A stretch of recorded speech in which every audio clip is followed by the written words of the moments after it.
Y ya sabes, si esta vez no ingresas...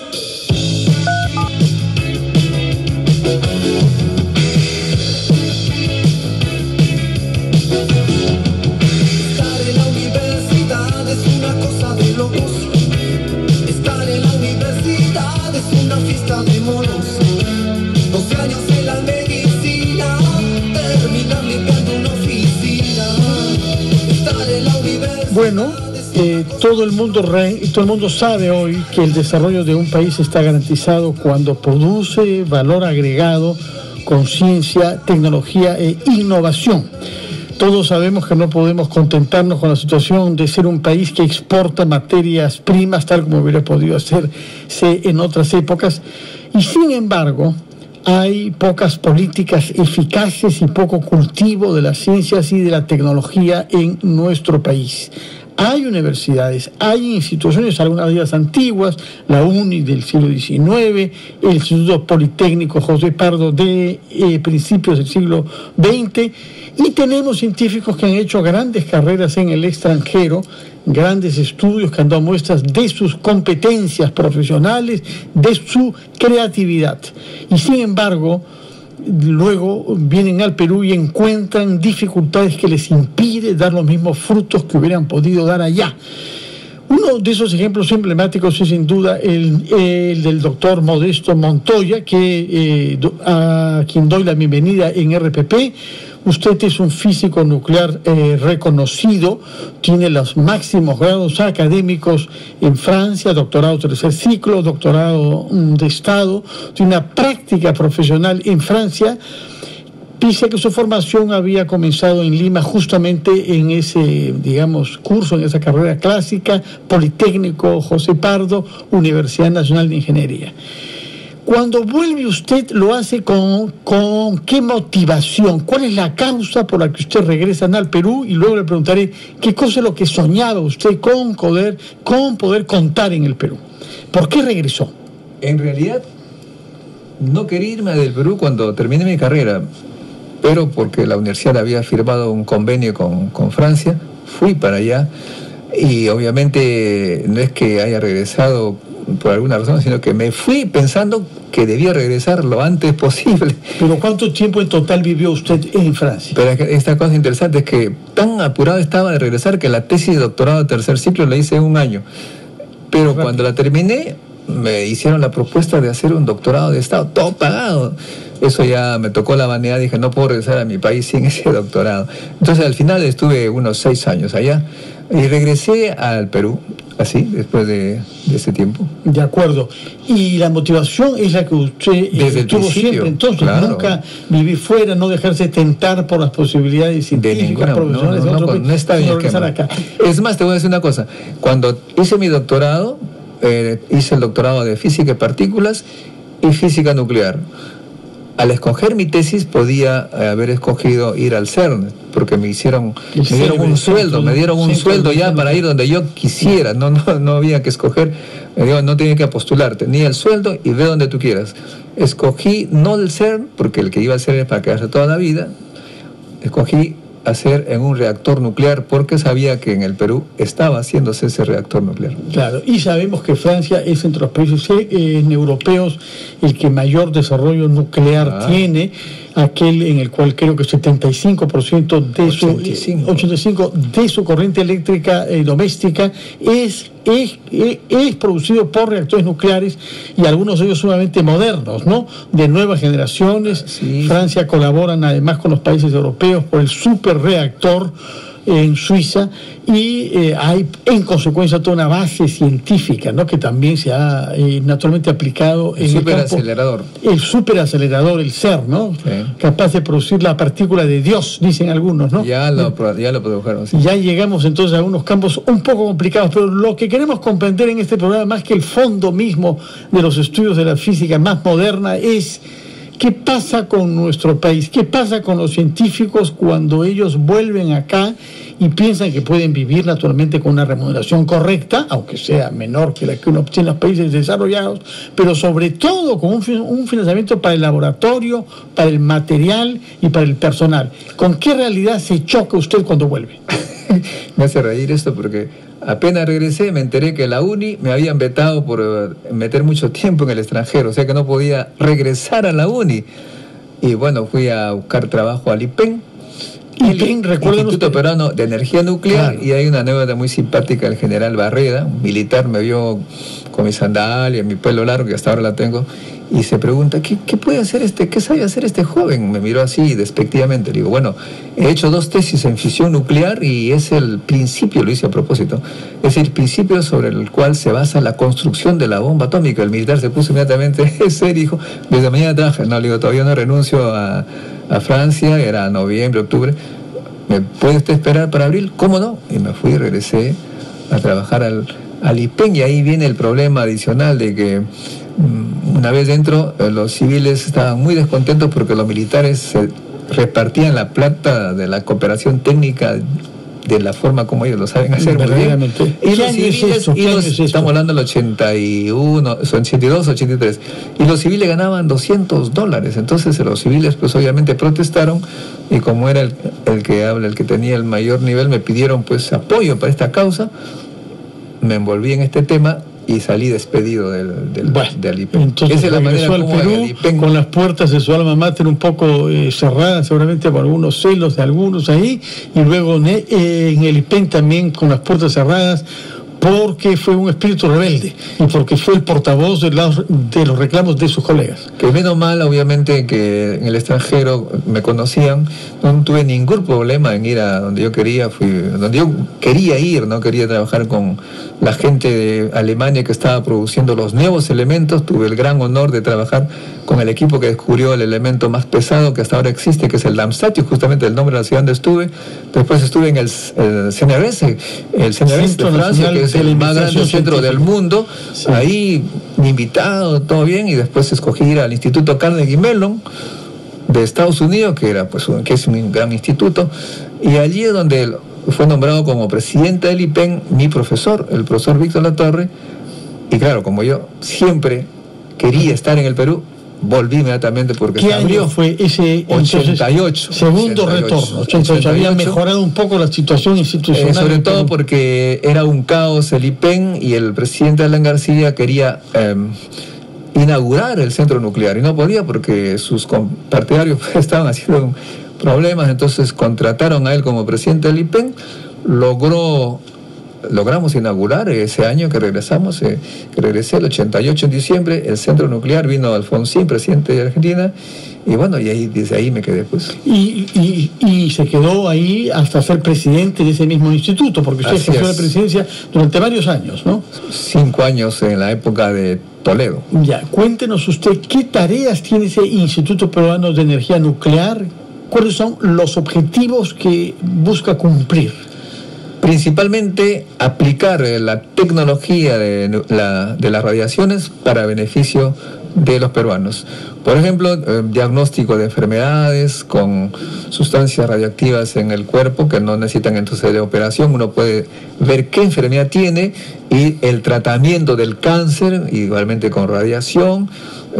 Si es que el cáncer es diagnosticado tempranamente, se elimina eso sin ningún problema. Entonces hay ahora pues un acelerador, se busca otro acelerador, ciclotrón, para producir sustancias con las cuales se va a ser capaz de diagnosticar más tempranamente no solamente el cáncer, sino una serie de enfermedades. Pero también el IPEN se dedica a aplicar la radiación para crear mutaciones en las plantas y generar nuevas variedades, nuevos, granos de mayor calidad con la Universidad Agraria. Igualmente en el medio ambiente, busca la dinámica de la contaminación, los recursos hídricos. Incluso tenemos una propuesta que estamos seguros en algún momento se va a aplicar con técnicas nucleares. Los isótopos, hemos descubierto que la Cordillera Blanca es una esponja de agua, que no se necesita hacer esta desalación, basta con hacer un pozo no vertical sino medio horizontal y se tiene cualquier cantidad, un río nuevo. Podemos hacer 20 nuevos valles a lo largo de la costa peruana. Es decir, las aplicaciones nucleares pues están prácticamente en todos los campos de la actividad humana, y Eso hace el IPEN. A propósito, hace 2 semanas la presidenta del IPEN, Susana Petric, alumna mía, dicho sea de paso, y profesora de nuestro amigo Nahuel Monteblanco, que ha regresado. Con el que vamos a hablar, vamos a hablar de unos minutos. Sí. Ella acaba de recibir un premio por el trabajo que se ha hecho, un premio mundial, por haber generado nuevas variedades de cereales con propiedades interesantes, gracias a las mutaciones con radioactividad. De modo que tú ves que las aplicaciones nucleares están dando gran beneficio para el Perú. Y que hemos creado una maestría en física médica justamente para que los físicos utilicen estos conocimientos complejos para tratamiento del cáncer. De acuerdo, nos va a contar después de una pausa, porque ha abierto usted el campo de varias disciplinas, física médica, pero también agricultura, también medicina en general, y nos está hablando también sobre la Cordillera Blanca. Todos tenemos mucho miedo de que los glaciares desaparezcan. No hay ningún problema. Que hay científicos, entre tanto, que están buscando sacar provecho y ver cómo se puede generar más agua a partir de ella. Todo esto lo abordaremos, doctor Modesto Montoya, después de una pausa en RPP Noticias.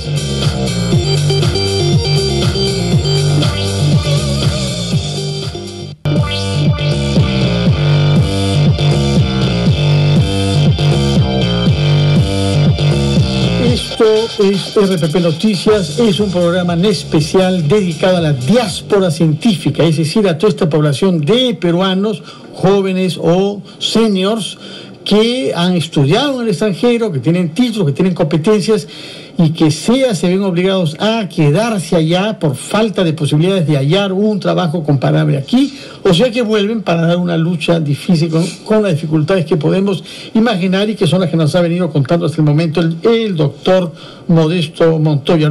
Estamos en caso de un terremoto para que las instalaciones nucleares no generen un daño imprevisible. Entonces, primera pregunta: ¿qué puede explicar usted a quienes son opuestos al que nuestro país desarrolle la energía nuclear con el argumento que los desechos terminan por ser contaminantes durante, no generaciones, sino durante siglos? Bueno, en primer lugar, todo hay que ser comparado, ¿no? La energía que ahora gastamos, que es el petróleo, el gas, ese inmediatamente emite al ambiente gases tóxicos, cancerígenos. Muchos de nuestros problemas de pulmones que tenemos los peruanos vienen porque respiramos los desechos de los gases tóxicos que con el ambiente se convierten en ácido sulfúrico, ácido nítrico, que termina con cáncer. En el campo nuclear, los desechos más bien son sustancias que emiten radioactividad. La radioactividad se puede limitar a un espacio pequeño, basta con poner blindaje, no sale como el gas. De modo que en ese sentido, si usted quiere estar tranquilo de los desechos, hay que ponerlos lejanos. Claro, pueden estar 100, 1000 años allí, pero si los aislamos bien, no pasa absolutamente nada. ¿Dónde, por ejemplo? ¿Cuál es el hay varios sitios nucleares en el Perú? Claro, en el Perú no tenemos desechos basureros para grandes cantidades, los tenemos para los pequeños, allá en Huarangal, ahí hay una gestión. Los desechos de reactores que no tenemos, que son los de potencia nuclear, es un problema mundial, en el sentido de que se resuelve en forma global. Los Estados Unidos, por ejemplo, todos los combustibles que él ha vendido para los reactores nucleares, los recupera y están preparando en varios lugares de Estados Unidos sitios especiales, subsuelos, en terrenos geológicamente impermeables, sobre todo minas de sal. Es decir, geológicamente hay lugares que también son aislados, que por miles y millones de años van a estar allí y ahí se van colocando. De modo que ahí no hay ningún problema. El único problema que podría haber es en caso de accidentes, que explota el núcleo del reactor y sale al ambiente, como ocurrió en Chernóbil. Pero en Chernóbil todo el mundo sabe que se debió básicamente a errores del sistema que no respetaban ninguna norma de seguridad. Y el otro problema en Fukushima, Japón, porque fue realmente nadie pudo prever un tsunami de 30 metros, habían fortalezas, digamos, barreras para 10, pero no para 30. Eso evidentemente fue un gran problema para la energía nuclear. Sin embargo, debemos decir con toda honestidad que todo el mundo sabe, ha habido miles de muertos en ese tsunami, pero fue por el agua. Hasta ahora no hay muertos por la radioactividad, salvo uno que se convirtió como muere porque se metió al sitio y se radió demasiado. De modo que, más bien, comparado también con la hidroeléctrica que he señalado hace poco, la hidroeléctrica genera la eliminación de variedades de especies de vida en las plantas y también animales, cambia el ambiente, genera sedimentos. En otras palabras, todas las tecnologías tienen riesgo, pero el que menos tiene hasta ahora es la energía nuclear. Claro, solamente que está asociada con la energía nuclear que se aplica a los elementos bélicos, a las bombas nucleares. Entonces la destrucción de ciudades enteras en el Japón en el año 45 el gran terror que tiene la gente viene de allí, porque mostraron fotos que todo el mundo conoce. Y también los alemanes, entonces están en Alemania, ellos son antinucleares por una razón muy sencilla, porque en Alemania estaban las cabezas nucleares que apuntaban a la Unión Soviética, y la Unión Soviética, todos los misiles apuntaban a la Alemania, y la guerra mundial, la última, iba a ser a desaparecer inmediatamente Alemania. Entonces solo los alemanes le tomaron un terror, por eso son verdes, pero son obviamente temores que no tienen nada que ver con la tecnología y los beneficios. Es muy chocante, efectivamente, en el contraste que hay entre estos temores que hay en Alemania y la confianza que hay en Francia a que lo razonable es usar este tipo de energía, porque las otras energías, como usted dice, son mucho más contaminantes. Permítame contar una anécdota simpaticísima. Cuando era joven en Alemania, venía hacia Francia, pegando dedo, subí sobre una especie de microbús, lo que llamarían acá. Allá había una furgoneta Volkswagen, jóvenes conversando conmigo, y de repente me preguntan: ¿a qué te dedicas? Digo: soy estudiante de física nuclear. Pararon y me botaron. Menos mal que estaba cerca de la frontera. Llegué a la frontera en Francia, el policía me pidió mi pasaporte, vio mi pasaporte que era físico nuclear, paró el auto más lujoso que pudo parar. Le preguntó: ¿quiere llevar a un físico nuclear a París? Por supuesto. Y me subí inmediatamente. Son contrastes de miedos entre dos países. Ahora bien, nos habla usted de las aplicaciones a los campos civiles, y las más prometedoras, por lo que usted nos dice, son en la medicina, en la agricultura y en el medio ambiente mismo, porque nos está hablando del aprovechamiento de recursos hídricos que todos sabemos faltarán en algún momento en el mundo y en nuestro país. ¿Cuánto cuesta esto? ¿Cuánto presupuesto público hay disponible para que podamos desarrollar nosotros tecnologías y para que podamos hacer aplicaciones nuestras de estos recursos científicos? El IPEN tiene un presupuesto pequeñísimo comparado con otros países. Se hace lo que se puede. El Estado en general da muy poco dinero para la ciencia y tecnología. Estamos hablando de 0.15% del PBI, cosa que contrasta con los países desarrollados, que son 2-3%. Y lo que más nos preocupa a los científicos ya de cierta edad es que hasta ahora el gobierno, el Estado, no ofrece oportunidades para regresar a los jóvenes. Nuestros alumnos se nos van y no regresan. Y los que regresan les ofrecen 1.600 soles. Y paralelamente a eso hay burócratas, les llamamos, ¿no es cierto? Aquellos que se van a querer resolver este problema ganan 20.000 soles. Los abogados, los economistas, supuestamente quieren resolver nuestro problema, pero aparentemente no lo logran. Estamos todavía en situación en que los científicos no son bienvenidos a nuestro país. ¿Cuántos físicos trabajan en el Instituto Peruano de Energía Nuclear, IPEN? Bueno, ahí hay, grosso modo, unos 30 investigadores más, 30 que están haciendo investigadores. Que están investigando en estos campos diferentes. En estos campos diversos. Y que tienen digamos, por lo menos contrato estable, seguro, como funcionario del Estado. El IPEN es una cosa muy especial, gracias a nuestra lucha, dicho sea de paso, que tuvimos por mucho tiempo, que ganábamos $100, $200. Ahora estamos ganando, no tanto, pero más o menos decorosamente, ¿no? Un joven ingeniero que sea contratado ahí con un doctorado en física nuclear, ¿cuánto puede comenzar? El gran problema es que, volvemos al mismo tema, el Estado, por ley de presupuesto, prohíbe la incorporación de nuevos investigadores, porque no tenemos la carrera del investigador.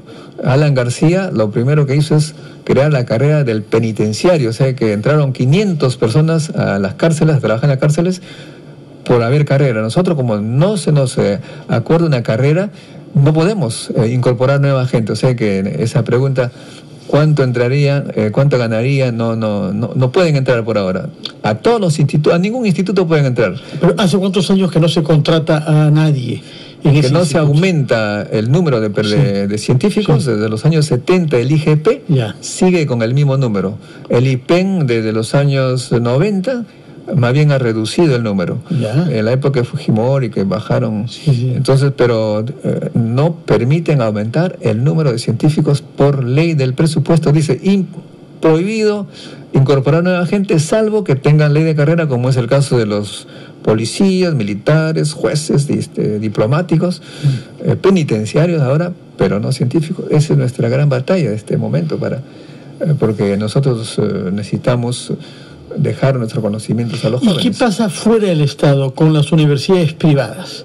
Bueno, las universidades privadas son, salvo la Cayetano, que tiene el específico caso de las enfermedades tropicales, que los norteamericanos le dan cualquier cantidad de plata porque quieren comprender estas enfermedades que a veces les causan problemas. El ébola. Los hay un norteamericanos retraso en las reacciones frente al ébola, ¿no? Los americanos ponen mucho dinero a nuestros institutos porque aquí están esas enfermedades, y por esa razón la Cayetano publica cualquier cantidad. Y otras universidades, por ejemplo, hay una que se llama Tecnológica del Perú. No, ahí no hay investigación seria. No hay investigación. Para nada. O sea, las otras son falta con la ley universitaria. Las otras son más o menos universidades, si se puede llamar así, que solamente enseñan, ¿no? Enseñan cosas teóricas, no hacen investigación y les dan un título. Es una fábrica de títulos a los alumnos, ¿no? Hay universidades que efectivamente están tratando de hacer grandes esfuerzos. Por ejemplo, la Universidad Ricardo Palma está promoviendo, está dando cargos honorarios a científicos que vienen del exterior, doctor honoris causa, profesor honorario, hace conferencias con los científicos. Nahuel, que va a hablar dentro de poco, estaba allí. Es decir, hay universidades que intentan, pero la gran mayoría de universidades privadas no les interesa porque no es rentable, dicen, ¿no? Bueno, tenemos que hacer una pausa antes de retomar este programa especial de RPP consagrado a la diáspora de científicos peruanos en el extranjero.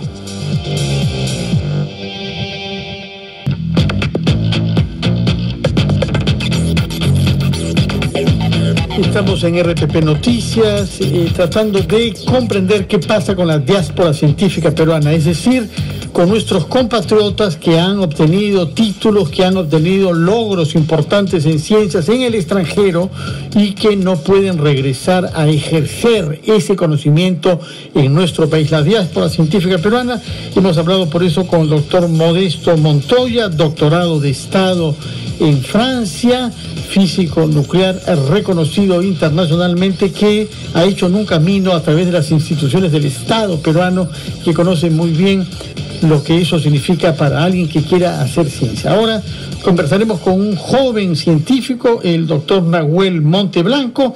Él se ha doctorado recientemente en la Universidad Francesa de Grenoble y se halla entre nosotros en su país natal, cerca de su familia, desde hace 2 meses. Y imaginamos muy bien que ha aprovechado estos 2 meses usted, doctor Monteblanco, para tomar contacto con su alma mater, con la UNI, ver qué se está haciendo allá como investigación, qué otras instituciones se han creado en el Perú y qué programas tiene CONCITEC para cumplir lo que es una política declarada por el presidente de la República, Ollanta Humala, hacer venir a los científicos peruanos que puedan contribuir con el desarrollo a través de la innovación tecnológica para que nuestro país produzca valor agregado y no sigamos siendo exportadores de materias primas. Buenas, entonces, bienvenido a RPP, doctor Nahuel Monteblanco. ¿Cuál es el resumen que usted puede hacer de lo vivido en el Estado peruano al cabo de 5 años de ausencia en Francia, en los 2 meses que lleva en el Perú? Bueno, en primer lugar, muchas gracias por la invitación. Yo regresé a la UNI, apenas llegué a Lima porque quería reencontrarme con la facultad donde me formé. Yo soy de la Universidad Nacional de Ingeniería. Y me recibieron muy bien, no lo puedo negar. Fue de verdad reencontrarme con mis profesores, con los investigadores de la universidad, y todos comenzamos a pensar cuál era el camino para que yo me quede, qué posibilidades existían para que no solamente yo, sino amigos míos que están terminando sus doctorados puedan regresar al Perú. Y uno se encuentra con un muro muy grande. ¿Por qué? Porque hemos sido formados durante en mi caso, 5 años en Francia, trabajando 8 horas diarias en un laboratorio, desarrollando dispositivos. Yo me dedico a los nanomateriales, nanociencia. A la nanotecnología que ha sido recompensada justamente el día de ayer con un premio Nobel. Ya nos dirá quizás una palabra sobre eso para ver si es que lo entendemos, pero por el momento retengamos que está usted en un campo específico de la nanotecnología. Sí, mi campo es la espintrónica, es la electrónica del spin del electrón, una cuestión muy específica, pero que desde el año 90 se encuentra ya desarrollada en todas las cabezas lectoras de los discos duros. Es decir, se ha tratado y se ha logrado de hacer estos componentes mucho más pequeños. Es por eso que uno puede ver ahora laptops muy delgadas, podemos tener celulares con mucha capacidad de almacenamiento de memoria. Todo esto es materiales magnéticos, y de eso trata la espintrónica, de crear estos dispositivos.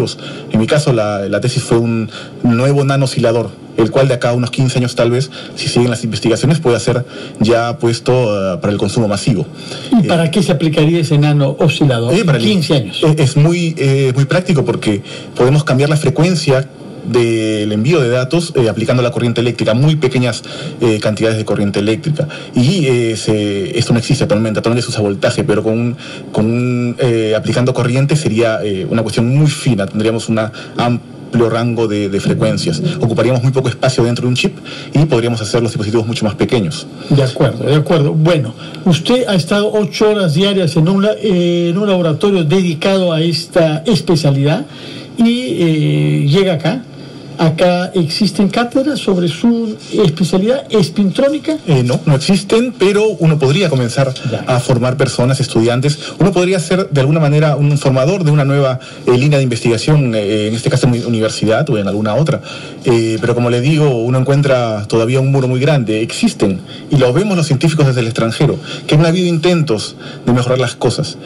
Pero no es suficiente porque, por ejemplo, yo no puedo regresar a mi universidad o a alguna universidad particular a dictar clases. Existen, creo que más de 100 universidades en el Perú, pero yo llegaría a dictar clases. Y yo he sido formado para investigar. Si buscamos la forma de que yo pueda hacer investigación sin tener el 80% de mi tiempo dedicado a la cátedra, podría comenzar a formar estudiantes. De otro lado, tampoco está mal decirlo, el sueldo es muy pobre, no alcanzaría pues para mantener una familia. Pero hay cosas peores aún que el sueldo, es que no hay laboratorios y que no le den tiempo para la investigación. Exactamente. Porque imaginemos que el sueldo pudiera compensarse ya con una subvención, con una beca, que usted consigue, lo que fuera. Lo que no se puede compensar es que en su campo no habría aquí manera de proseguir con investigaciones. Sí, existe la forma de conseguir subvenciones, lo tenemos claro, podríamos encontrarla. La universidad podría ofrecerme un cuarto vacío. Excelente. ¿Por qué? Porque yo comienzo a buscar proyectos para comenzar a comprar cosas. Me demoraría pues unos 15 años en tener algunos equipos interesantes para poder comenzar. Actualmente existe una subvención de repatriación de científicos. Muy bien pagado, hay que presentar un proyecto, pero dura solamente 2 años. Es decir, que 2 años trabajando muy bien pagado en el Perú, si es que uno llega a obtener este fondo de repatriación. ¿Quién lo da? ¿Quién? ¿Cómo el fondo FinCit. El fondo FinCit, que es Ministerio de la Producción. Ministerio de la Producción. Pero el año pasado premios, solamente 4 vinieron, porque no es suficiente atractivo. Es que ahora le cuento por qué. Pero ¿cuántos fondos tienen para atraer a cuántos científicos? 25 investigadores se puede establecer. Ellos pueden hasta 25 por año y solamente vienen 4. Sí. El año pasado, claro. O sea, está fracasando ese programa. No están usando el dinero que les ha dado el presupuesto. Yo creo que no lo están usando. ¿Por qué? Porque solamente 2 años. Está mal pensado, mal planteado, porque nadie va a venir por 2 años solamente. Después voy a tener que pasar a ser, o cualquier científico va a pasar a ser docente universitario. Sencillamente el tiempo de la investigación se fue, porque voy a tener que dictar clases. Entonces, el científico que está afuera, que tiene ya años viviendo en el extranjero, que en su entorno y la sociedad está preparada para los científicos, que ve que de verdad se hace investigación profesionalmente. Ahora, dictar clases no es en sí obstáculo para hacer investigación si es 2 o 4 horas por semana. ya cuando es más de 4 horas por semana, porque usted puede dictar de lo que sabe bien. O sea, está dando un curso original, inventivo, que no está basado en viejos manuales que un profesor repite de año en año. Se entiende que un profesor que está dando un curso sobre espintrónica, que es una disciplina de la física que no existe en el Perú, podrá inventar un curso y será una delicia para sus estudiantes y le servirá a él para sistematizar sus ideas, ¿no? Exacto. Pero el tema es que acá tenemos la mentalidad de atiborrar de horas a los profesores para que repitan cosas y ellos no se enriquezcan y se vuelvan cada año más viejos y más aburridos. Y esto genera un problema porque no estamos trayendo ejemplos en las universidades. Los estudiantes están repitiendo los cursos y no ven un investigador formado en el extranjero. Hay algunos y muy buenos, pero no estamos viendo este ir y venir de investigadores. Entonces el alumno termina la carrera y no tiene la menor idea de lo que es investigación. ¿Ha conversado usted con autoridades, con responsables del Ministerio de la Producción para que ellos comprendan esto? No, en estos 2 meses he buscado toda la información posible. Yo he venido ya preparado para encontrar todos estos obstáculos y yo tengo que seguir mi carrera científica. Y al no haber una carrera del investigador aquí en Perú, es decir, yo no puedo regresar al Perú a trabajar y crecer como investigador, tengo que buscar otros laboratorios en otras partes del mundo, como todos los científicos peruanos. Y bueno, yo tengo la semana que viene 2 entrevistas en Europa y tengo ya... Skype, vía... Sí, obviamente. Skype, ya. Así se estila. Bueno, sería una lástima de que en todo caso no aproveche usted para hablar acá con las autoridades y por lo menos hacerles entender que 2 años de esa subvención están bien, pero que eso debe conducir a una carrera en donde haya garantías para que lo que ha comenzado uno en este país pues el programa de RPP a veces hace caso a los taxistas y viene el ministro y resuelve el problema. Esperemos pues que el ministro de quizás el ministro nos llame, que tiene la reputación de ser un hombre moderno, abierto, inteligente, muchos lo querían como ministro de Economía y Finanzas, incluso pueda reaccionar y los que están bajo su autoridad en ese ministerio a tomar en cuenta estos datos que están acá diciéndose. Hay un programa para repatriar 25 científicos, solamente 4 han venido. Algo está funcionando mal y una de las pistas que nos da usted es 2 años a la edad que uno tiene después de haber hecho un doctorado. No es como para hallarse después de 2 años otra vez a foja cero, ¿no? En las universidades privadas hay más flexibilidad, más apertura, más comprensión y más peso para la investigación. La Católica, Cayetano Heredia. En la Católica tiene muy buenos laboratorios y actualmente están comprando muchos equipos.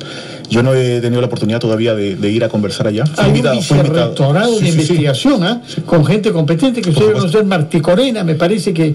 la directora de la vicerrectora de investigación es Pepi Patrón, filósofa ella. Pepi Patrón, vicerrectora de Benjamín promueve los proyectos de ciencia y tecnología. Promueve los problemas de ciencia y tecnología, de manera que, doctor Monteblanco, hay dos personas a cuyas puertas debe usted tocar. Martí Corena primero, porque es más de su especialidad, y luego hablar con la vicerrectora. Y también viene de Grenoble. Sí, excelente. Y Pepi viene también de un país francohablante como es Bélgica, así es que, digamos, doctorado allá. De manera que yo pienso que podrá escuchar ahí y hacerlos entender, quizás si no lo hacen ya, cuál es el problema que está pasando. De manera que usted está concluyendo al cabo de 2 meses que no se puede quedar en el Perú. Que no me puedo quedar porque tengo que seguir con mi carrera científica. Yo ya acepté irme a Brasil. Me voy a fin de mes a trabajar en Río de Janeiro, en el CDPF, un centro de pesquisa físicas. Me ofrecieron una muy buena plaza en un laboratorio de nanomateriales y voy a estar ahí. Tengo la facilidad de poder renunciar cuando guste si es que aparece una nueva oportunidad, sea aquí, sea en Francia, sea ¿Y ese es un laboratorio privado?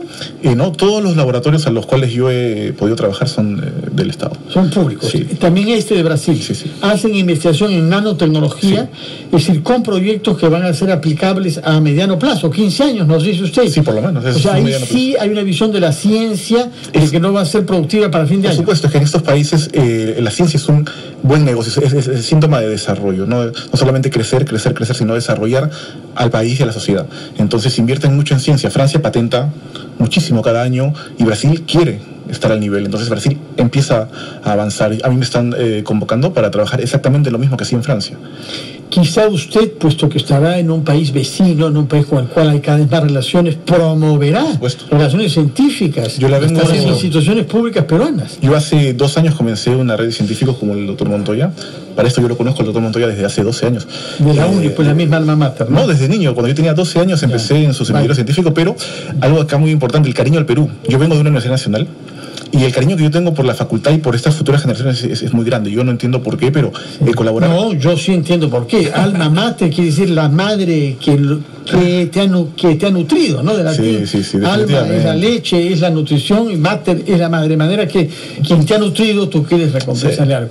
Tenemos que hacer una pausa antes de retomar esta programación especial de RPP dedicada a la diáspora científica peruana.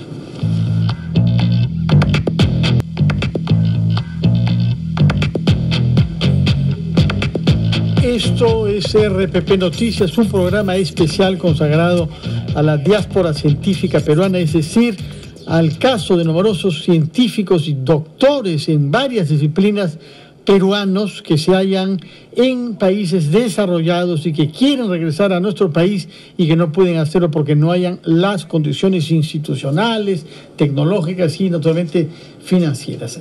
Por eso hemos hablado largamente con el doctor Modesto Montoya y con el joven físico Nahuel Monteblanco que nos han explicado sus casos específicos. La conclusión es: las universidades priorizan ampliamente enseñar y no dan el tiempo necesario para que los investigadores que tienen experiencia de hacer trabajo de investigación en laboratorios puedan continuarlas en nuestro país. El doctor Modesto Montoya es conocido, además de su propia práctica científica, por haber promovido encuentros justamente de científicos peruanos del extranjero que él hace venir acá para que nos mantengamos informados de quién es quién y quién está haciendo quién, que en este mundo amplio y diverso en donde los científicos peruanos de calidad hayan puestos de trabajo en otros lugares y no en nuestro propio país. Yo quería que nos cuente el caso de dos científicos que usted conoce, que están ambos en Estados Unidos, es el físico Fernando Ponce y el biofísico Tom Kijhausen. Ellos se hallan respectivamente en la Universidad Estatal de Arizona, Estados Unidos, por Ponce, y en la Universidad de Harvard, en la Facultad de Medicina de la Universidad de Harvard, por Tom Kijhausen. ¿Qué nos puede contar sobre el caso de ellos? ¿Qué cosa es lo que han investigado y cómo es que han vivido el hecho de no poder venir a trabajar y a ser útiles en nuestro país? Bueno, Fernando Ponce es de mi promoción de la UNI, físico, terminó conmigo. Él inició sus investigaciones en la UNI sobre celdas solares, luz solar convertida en electricidad. Luego se fue a Stanford, estuvo luego trabajando en la Hewlett Packard, en la Xerox, y es en la Xerox donde se interesó en los famosos LEDs, ¿no? Se conocía ya el LED rojo, verde, que se usaba en las computadoras, y la gente buscaba, los laboratorios buscaban afanosamente el LED azul, porque combinado los tres daba luz blanca, pues que iba a reemplazar las bombillas que todo el mundo conoce. Que están reemplazando poco a poco, ¿no? Así es. Y es allí donde recibió la visita de un japonesito que un poco que se estaba escapando de Japón, con un invento interesante. Él lo analizó y se dio cuenta de la potencialidad increíble, y a partir del 92, que fue ese año, trabajó con ellos, con los tres japoneses, durante todos los años 90, y en el 2001 él, Fernando Ponce, envió una carta a la Academia Sueca y proponiendo a estos tres científicos para el Premio Nobel de Física. Que ha sido finalmente dado hace como 2 días, el día martes. Como Fernando dice, así como Vargas Llosa lo tuvieron largo tiempo esperando, a estos japoneses los tuvieron 12 años, pero finalmente les dieron, gracias a su gran labor. Yo he visto mensajes electrónicos que envían a Fernando, los norteamericanos, le dicen: te felicito, tu trabajo ha sido culminado con éxito, porque pues es un trabajo extraordinario. Y Fernando Ponce viene al Perú, Bueno, mira, cuando te contaba que cuando regresé a Perú, cuando fue nombrado presidente el profesor Víctor Latorre, él me dijo: pues invita a otros compatriotas para que vengan, aquí necesitamos científicos. Los llamé por teléfono a varios de ellos y me dijeron: imposible, porque nosotros ya estamos en carrera y allá no hay condiciones, pero sí podemos nosotros venir de vez en cuando a contribuir de alguna u otra forma.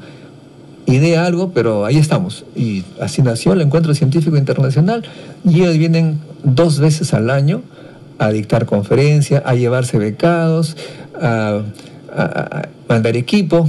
Mira, incluso vienen extranjeros. Vino un francés, François Puisy, fue el que apoyó a Nahuel Monteblanco y a otros más. Les consiguió becas allá en Francia. Es decir, este encuentro científico, siendo un encuentro, está generando mucho más, facilidades para la ciencia que el Estado peruano, porque ha generado una red de buena voluntad de peruanos, de extranjeros, en beneficio. Y François Puisy, amigo, incluso con plata de Europa, trae cursos especializados de altísimo nivel, con todo pagado, 20, 30 son profesores. ¿Impartidos dónde? ¿En qué institución? Acá en Perú, en todas las universidades importantes. Bueno, son UNI, Católica, San Marcos básicamente, y el INICTEL ahí reúnen 30, 20 científicos extranjeros. A partir de ese encuentro nació ese proyecto que se llama Spectrum, que es muy importante. Ahora, los encuentros nacionales que usted promueve tienen lugar en qué época del año y dónde y cómo se puede hacer para quien nos esté escuchando en el extranjero. Los primeros puede claro. hacerlo. ¿Cómo es que toma contacto con usted en la página Los amigos web? que nos escuchan en el extranjero pueden ingresar al sitio web www.encuentrocientificointernacional.org, encuentrocientificointernacional.org. Ahí inscribes. Punto P de Perú. ORG nada más.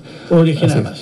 Ahí ponen sus trabajos, proponen sus trabajos, vienen, exponen, y por supuesto los peruanos se inscriben para escuchar, para intercambiar, y lo increíble es que todo es gratuito. ¿Y quién financia? Cada institución organizadora, porque el que habla es simplemente un coordinador.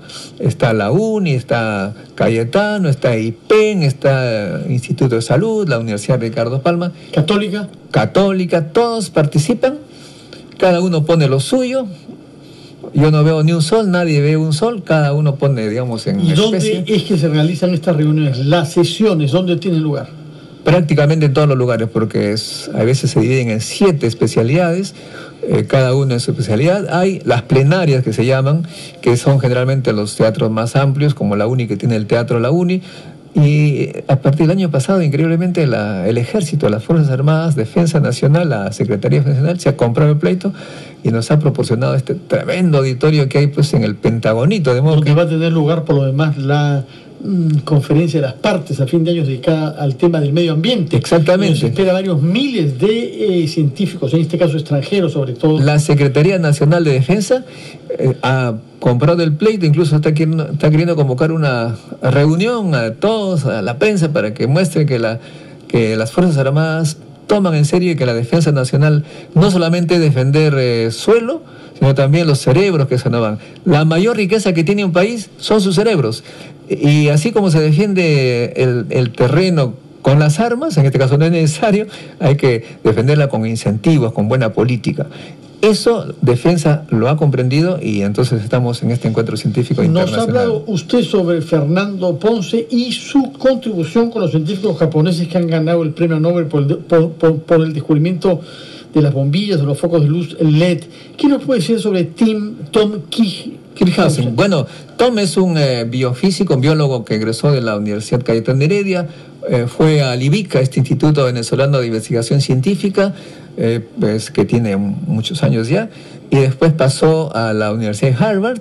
Es un gran investigador, profesor nombrado, y él, como quiere ver cómo funcionan las células, cómo intercambian energía, sustancias, que son diversos tipos, ¿no? Como un ser humano pues se alimenta de carbohidratos, se alimenta de una serie de cosas, él quiere ver cómo se mueven esas cosas, y se acercó a uno de los científicos que manejan lo que se llama el microscopio fluorescencia, y con él ha construido un equipo para su uso de científico biofísico, y pues está muy contento al saber que a su amigo, a su colega, le han dado el premio Nobel sobre ese trabajo. Eso, obviamente, nosotros tenemos este sitio web, encuentrocientificointernacional.org, ahí está lo que él cuenta, tanto Ponce como Kirchhausen, sus experiencias con este premio Nobel. Y eso te da una idea de cómo nuestros jóvenes, que no los recibimos bien, en el fondo hay que felicitarnos porque van a tener la oportunidad allá de tener contacto con gente importante, laboratorios importantes. Y propio Nobel, que está con nosotros, ya ha estado cerca de algunos premios Nobel, cosa que eso incentiva mucho a la juventud también, por supuesto, ¿no? Bueno, esperemos que las autoridades del Estado y que también el sector privado busque financiamientos más completos, de manera tal que los científicos que quieran regresar a nuestro país, que se sientan útiles acá, que sienten que puedan hacer investigación acá. Yo escucho todos los días, por ejemplo, en estados como California o en ciudades como París, donde se quiere proscribir el uso de sacos plásticos. Y están haciendo grandes esfuerzos para hallar cómo reemplazar el saco plástico. Se habla del almidón de papa como un elemento capaz de hacer un saco resistente para las compras, que el saco plástico no contamine durante cientos de años nuestras tierras y los mares, sobre todo los mares también. ¿Por qué no hay acá un esfuerzo de hacer investigación sobre ese tipo? ¿Por qué no tenemos instituciones que sepan converger con instituciones privadas? Muchas actividades extractivas del Perú, como la minería, requieren investigación sobre miles de temas, a comenzar por el agua, naturalmente. Hay en construcción una gran universidad financiada por un grupo minero privado. Yo le recomendaría en Barranco que vaya a ver doctor Monteblanco y que converse ahí con el ingeniero Inchaustegui, que es el responsable, me parece eso, para ver qué cosas tienen en la cabeza y de qué manera puede buscar que ellos también, como dice usted, se compren el pleito por el desarrollo de la ciencia en el Perú, de la ciencia pura y aplicada. Muchas gracias a los dos físicos que nos han honrado con su presencia aquí en RPP, al doctor Modesto Montoya, que es un amigo de la casa, y al doctor Nahuel Monteblanco, al cual deseamos el mayor de los éxitos en la continuación de su carrera, aunque no sea en nuestro país, sino más allá de la frontera, en Brasil. Bueno, esto es todo por ahora. Muchas gracias y buenas noches a todos los oyentes en el Perú y en el mundo de radioprogramas del Perú.